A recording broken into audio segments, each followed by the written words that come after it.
stagnation cannot exist when you're challenging yourself. And so much I feel, and when I felt anxiety, depression, just not in a good flow with things in the past, it's come from that stagnant energy. Like most of us want to like not be stressed, and we want to just like stress is bad. Like I want to just chill, but you can only chill for so long before it becomes stagnant. And then when you're able to move that stagnant energy, then you can feel fulfilled because you're challenging yourself, you're giving it all, you're leaving it out on the field, and then you sleep well at night. Yeah.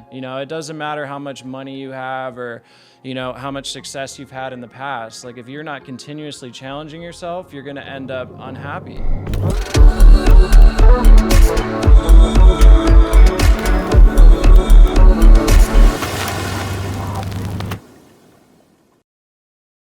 Yo, let's go. Happy Saturday. Good morning, y'all. We are here at High Vibe Holistic HQ at the headquarters. We're about to have a conversation with Sage and get inside his head, get inside his world, and see what this is all about, see what the High Vibe Holistic method is, see what he's like as a person, and really just find out what makes him tick. I'm stoked to take y'all behind the scenes. Let's go get it. Sage in. Oh, look who it is. What's up, bro? My man. Good morning, dude. Excited to have you. Yeah, welcome, man. guys. Yeah, we're stoked. We're gonna go get this. Welcome to the HQ here. Sage, Excited to talk with Josh for a little bit, run him through a workout, get him in the cold tub, and show him what the High Vibe method's all about. All right, let's go. Sage B, what's up, man? What's going on, brother? Oh man, thanks for having us here into the High Vibe HQ. Oh, of course, man. I love having you. It's cool. It's come a long way, huh? Yeah, it definitely has. It's Definitely has. tell me more about like the evolution of the space here. So, started about 4 years ago. And at that time, I was going to see people in person. And I would use like beach areas or parks, stuff right. like that. And I did that for about 2 years. And then my parents were actually nice enough to let me come and use this space. And it's been a really good spot for me to grow my clientele and to get all the equipment that's necessary to move to that next phase and get a gym space here in the next couple months. So I'm excited about that. Amazing, moving up. It's Yeah. a natural progression. All very organic. Yeah, that's pretty cool. And Yeah. and that started it's crazy to think about that, but yeah, 4 years ago. Yeah. That was right after, because you're how many years sober are you now? 4.5? 4.5, yeah. 4.5. So take me a little bit through that like transition of after becoming sober, right? You went through rehab for a stint and then becoming sober and then falling into this. Was this like a very clear next step for you as a career path? Like how did you get to that next step? It was interesting for sure. So I got sober, had a lot of internal work to do. And then throughout that process, I started getting inspired with training, with breath work. And I actually started with breath work first. So I started teaching, having clients with breath work. And then from there, I was like, oh, how can I keep growing this and make even more of an impact? And personal training was just something like right there for me because I have the football background and I'm very passionate about it. I've always loved the way I feel after I work out. And I added it in from there. So this whole method kind of came like step 1 was breath work, 2 the training, and then 3rd was bringing in the hot and cold and all the cool biohacking toys. Yeah, Yeah. love that. So Yeah. take me a little bit more through the High Vibe method. Like this is a method that you've tried and tested with lots of different people, with yourself too, and lots of different clients and people to see ultimate transformation. Like what is the method and what are kind of the results that people see from the method? Well, I'm a health junkie. Since I got sober, I dove into health and wellness. That's my high now, hence the High Vibe. So it's all natural, getting that myself. And throughout my process, I've been to a lot of things. Me and you went to Wim Hof retreat. I used to go F45, Orange Theory, all these cool workout spots. And I was really thinking, like, how can I combine these things to make it an overall full impact? Especially if I'm going to be working one-on-one with some people, I can definitely do that and bring all these factors into one. So with the HIIT workouts, with the breath work, and with the hot and cold, I feel like I've found something that combines all these things and hits on the mind, body, and spiritual. Yeah, love that. And what's the importance in being able to hit on the mind, body, spiritual? Because what I see and what I've seen in myself is I've had periods where I've been super obsessed with fitness, but I'm not doing my gratitude in the morning. I'm not taking time for meditation, and I'm too far into that drive. And I need something to balance me out. And we're never fully moving forward unless we put it all together. Because you always take 2 steps forward and then, oh, I got injured.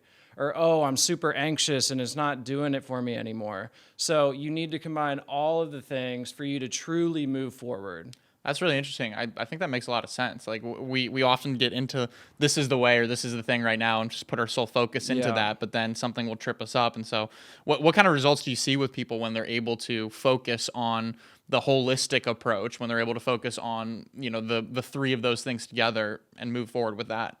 I see people really make their breakthroughs because everybody wants to look and feel better. Like the physical aspect there is something that has been in the fitness industry for a long time.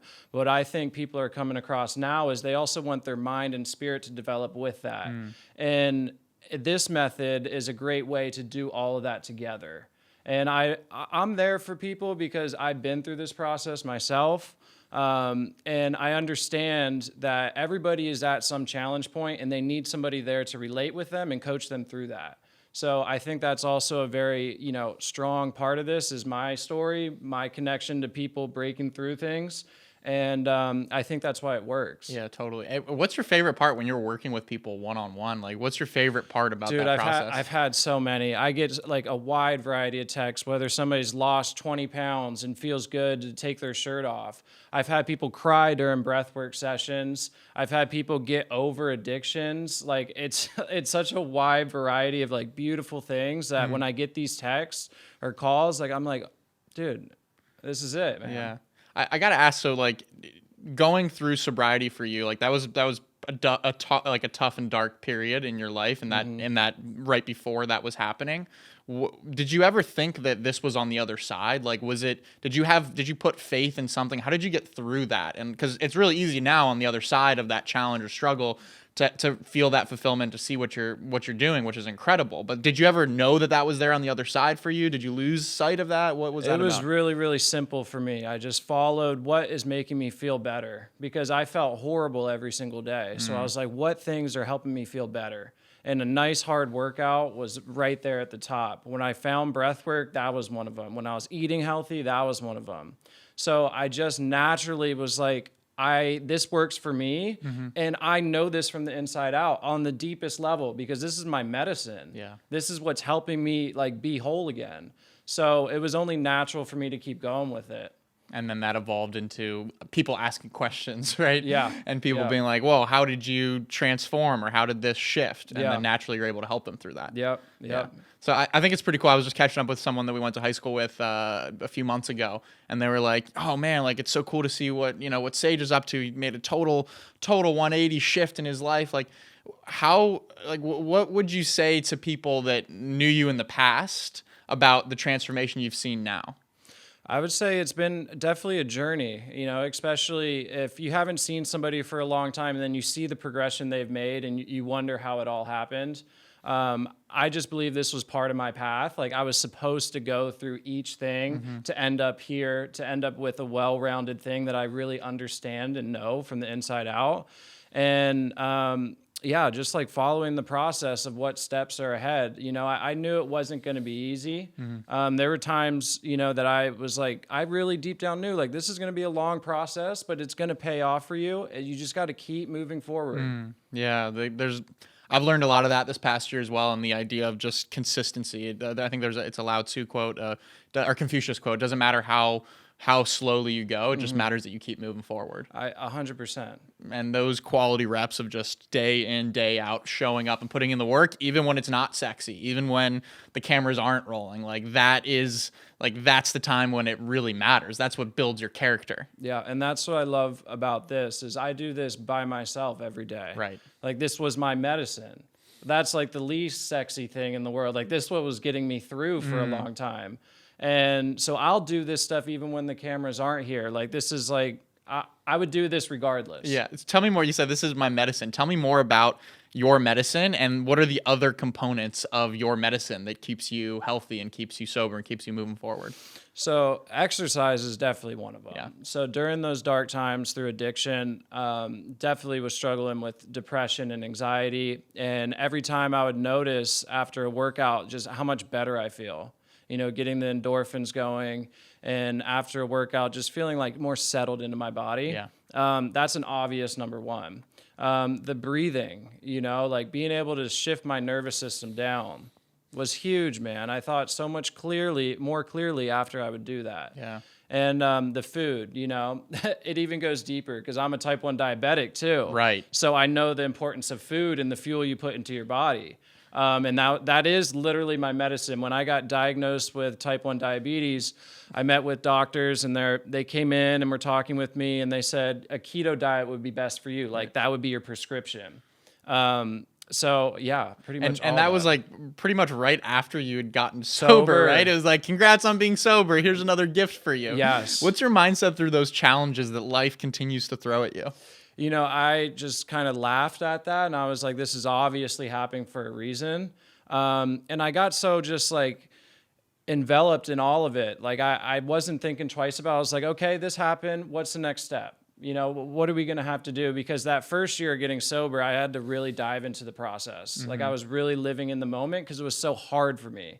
Like it really challenged me every day to get up and stay with that. Yeah. So I just, that's how I come across that. Yeah. So what advice do you have to people who are going through a challenge in life right now or struggling or might not see the other side? What advice do you have to those types of people? Well, obviously from a professional standpoint, like I think exercise, breath work, and nutrition is going to help anybody. Mm-hmm. It's going to help your mindset. It's going to help your energy. It's going to help how you come across to people. So that's an obvious number one, but more on like the mindset, energy side of things.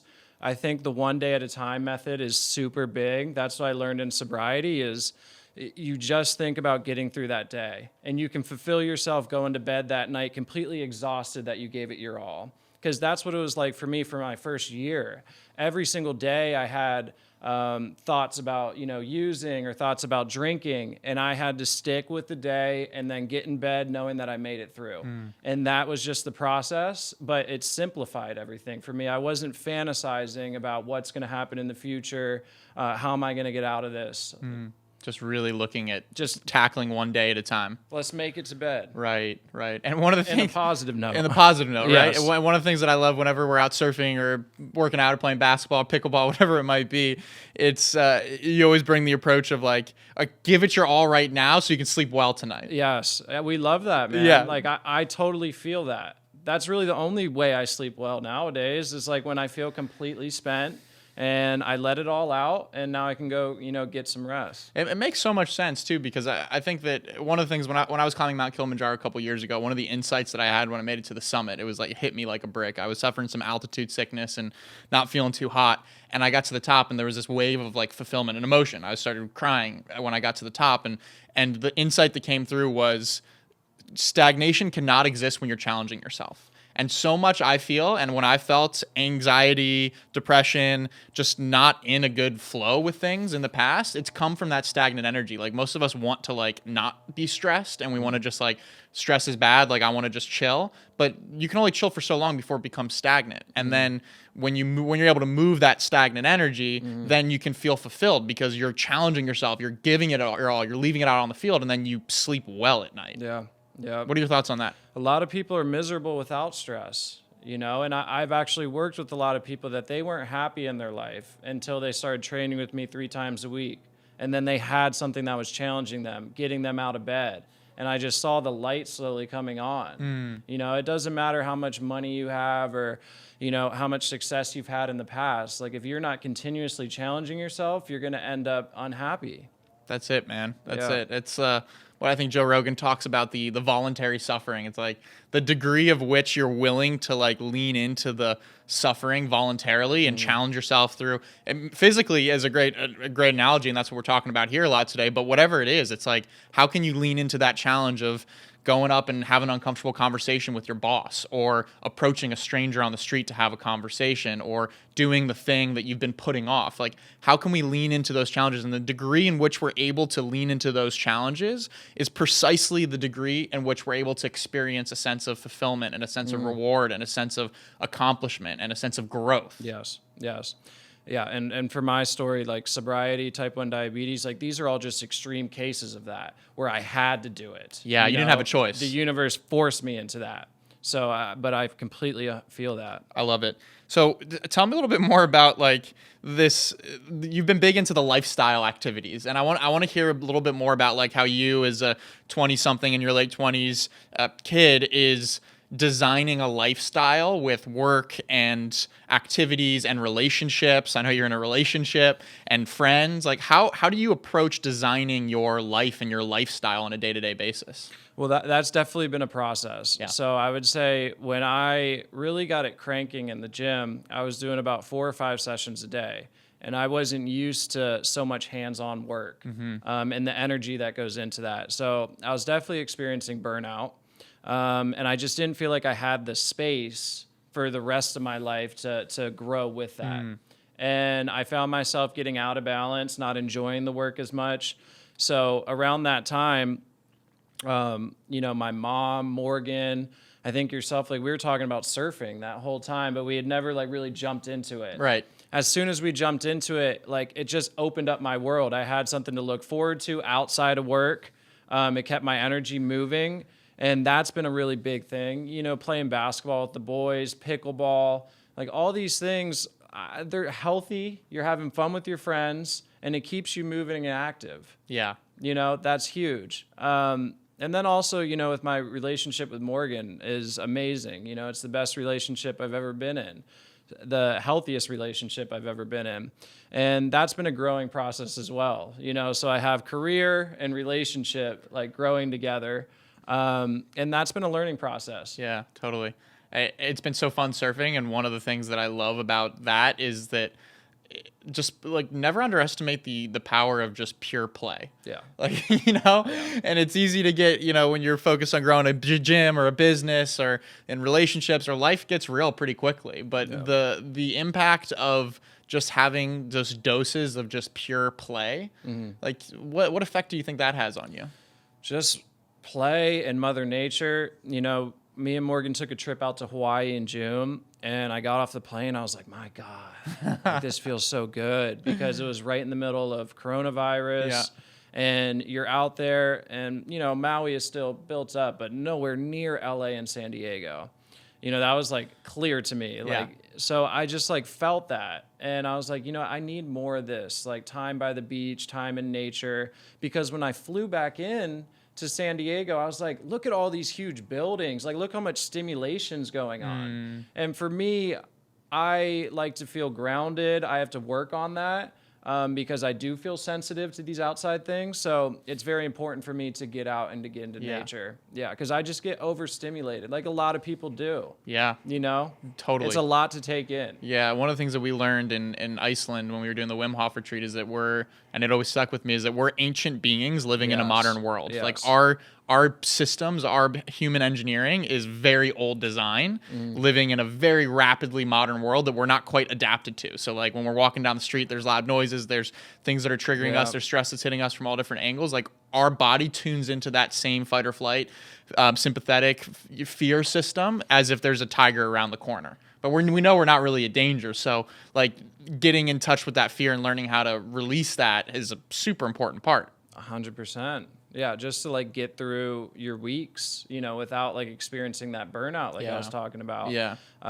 Remaining in balance is the lifestyle. Like that's what a lifestyle is for you to remain in balance, having fun, moving forward in your life, having connection. That is what, lifestyle is. Totally. I love that, dude. So tell me a little bit more, because I know that I've been witness to your journey since we were 8 years old, 7 years old, which is pretty remarkable. At what point did you feel like, okay, you reached a fork in the road and everybody else was going left and you were going right? Did that happen at a younger age? Did that happen when you got into sobriety? Like at what point did you feel like I'm gonna be doing something different, or I feel like I have a different capability or different calling here? Yeah, I probably felt that way. Around 17, 18, when sports were still going on and I was still competitive and, on scholarship and doing the deal, I just kind of knew the whole time, like, this isn't all it, like I was really diving into meditation and other ways of thinking. And I think around that time, my intuition was like, oh, Sage, there's going to be this whole other chapter, buddy. Like, let's just keep moving, enjoy the most of this. But like your true calling is probably going to be later on in life. And I think I'm just getting into that realm right now. I think that's a really important reminder for everybody listening, right? On the journey, you're going to be doing things that maybe they're not your true calling yet, but they're part of your path. And it's going to be all right. You get through that job or relationship or whatever it is, and you keep growing, and you'll end up where you need to be. How do you continuously have faith in that? How do you build your faith, or what's the practice of you believing that? Because I know you believe that. I believe that too. Yeah. How do you develop that belief in that? For me, it's I think it's remaining sober. That's like such a strong background for me. And that's kind of like my North Star with all this. I know at the end of the day, if I can remain doing that, then everything will be all right. Because it's just, if I, like the way I was on drugs and alcohol was just such a down bottom that like anything is better than that. And it's just that simple. Yeah. Which is like a hard lesson. But what I'm coming to realize, it's a beautiful thing for me now because I'm simple. Absolutely. And there's a lot of fulfillment in that. There's a lot lot of fulfillment. There's a lot of joy and bliss in that. Yeah. Right? Yeah. So on that note of the sober as the North Star and the sober lifestyle, one of the things that is really inspiring to me is how you and Morgan as well, your girlfriend, she doesn't drink. No. She doesn't party in that way, but you guys are still always out and about partying, dancing, like you're always there, bringing the energy, bringing the vibe, still enjoying dancing or whatever's going on. You're still there, but you're just there without being under the influence. I have a better time now. Like 10 out of 10, I have a better time now. Tell me more about that. Because, man, when you're sober and thinking clearly, like you have the energy in the room, people want to come talk to you. Like no one wants to go really talk to the super drunk guy. Yeah. It's a joke, Like, Yeah. And when you're sober, you can have, communication with people and have fun with people and learn what they're about. And I make a joke with my dad. I'm like, it's also like even if you're really the dumbest guy in the room, you jump to smartest guy in the room because you're the only one that's sober, which is pretty funny. But doesn't that take a certain, I feel like that takes a certain type of person, because I'll do it too from time to time, but you feel like this uncomfortability because you have to be really content with like you just being there, raw, vulnerable, when everybody else is a little bit sloppy or out of it or feeling differently. Like you have to have certainty or confidence in yourself, right? 100%. And that comes with time and just doing it. But what I also like people to think about is like the downside. I have seen a lot of people, including myself in my partying days, you make an ass of yourself sometimes, especially if you're a really heavy drinker. Yeah. Like I've seen people ruin relationships, say stuff that they shouldn't have said. So I really see the, yin and yang to it, and getting comfortable sober is a much better positive. Yeah. It's like, just try that out. Do you think that more people want to be experiencing social interactions and connection in a sober manner? Yeah, there's like two categories. So you have your addicts and alcoholics. They must be sober. Yeah. And then you have people that are sober curious. Maybe they're not addicted, but they feel like they would be better off without it in some situations. And they're just doing it right now because that's what everybody else is doing, yeah, or it's the easy crutch. thing. Yeah, it's the crutch. It's the crutch, and it's what everybody's doing. Right. And I think for those people, you have to generally look are you happy at the end of whatever you're going to, or do you feel like you wanted more from it? And if you wanted more from it, I would consider putting down the drink and see how you do. That's a great indicator. If you're happy and you're having fun and you deal with the go consequences, for it. do it. Go for it. But I think that's a really important note for people that, like that was me totally. It's like at the end of the night, I would feel crappy, or I would wake up the next day and my body's super sensitive too. So I would be hungover, and it would shoot my whole next day. And I never was like really enjoying that. So now, I mean, I've got a great relationship with alcohol, is that I'm very deliberate about when I choose to. And when I choose to, there's going to be good reason and celebration, but I'm well aware of the consequences, whatever it brings. And I'm going to go have fun and not worry about it. But most of the time, it's like the default is going to be, no, I'm chilling right now. I'm good. Yeah. It's a powerful practice and journey. It is, man. And think about, the way we used to be with these things. Like, your strikeouts when you came home from college and all that stuff. Like it's definitely a process. Yeah, it certainly is, and not that long ago. Yeah. So I want to learn a little bit more about, like, what does spirituality mean to you? Your connection to something greater than yourself. And, that comes in a wide variety of different ways for people. I like to tell, people I work with, like, even the feeling after a workout, there's something spiritual to that. You get outside of yourself. You finally feel like your mind's settled down and you're connected and you can hear the birds and just like relax for a little bit, so spirituality is definitely that state of being outside of yourself and connected to something bigger than you. Yeah, that's wonderful. And how do you practice that besides exercise? What are the other ways that you practice that? Meditation, breath work. Okay. Prayer. Prayer is a big one that I picked up in AA. Somebody, I think it was my sponsor, told me that prayer is talking to God and meditation is listening to God. So love that. Using that kind of relationship, that there is a higher being or higher energy there for you to communicate with when you feel like you got to get something off your chest, but then there's also a space for you to sit and listen. So I think that's a well-rounded relationship right there. Yeah, that's really great. Yeah. So this is an amazing conversation, bro. I want to hear more about what your vision for High Vibe Holistic is and for Sage Burmeister in the next 5 to 10 years. Like, where are you going? Where do you hope to be in the next 5, 10 years with this all? I think next indicated step is probably getting into a gym space. Yep. Here in San Diego. So right now we're looking at spots. So that's in the process. I love my one-on-one clients, so I'm always going to do that. But I would like to start getting into more group classes. I think that would be really fun and good. Getting, small groups and having the workout, having breath work at the end.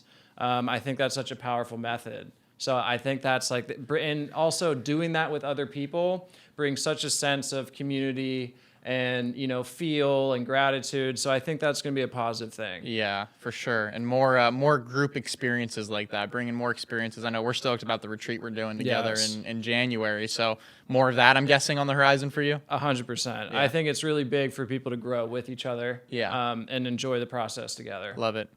This has been awesome, Sage. Really appreciate allowing us in to pick your brain here a bit. Anything you want to share with the listeners or viewers as we wrap up this convo here? You guys know where to find me. Look forward to me and Josh's retreat coming up. I think that's going to be a beautiful, really special group of people. Yeah. I'm just, so blessed to have you in my life and just happy to be here, man. Yes, sir. Good work. All right, Sage. Now we're about to hit a workout now, huh? Is that what's next? So I'm going to put Josh through about a 45-minute burner and then probably get him into the cold tub. Pray for me, y'all. Yeah. All right. Love you, Sage. Love you, man.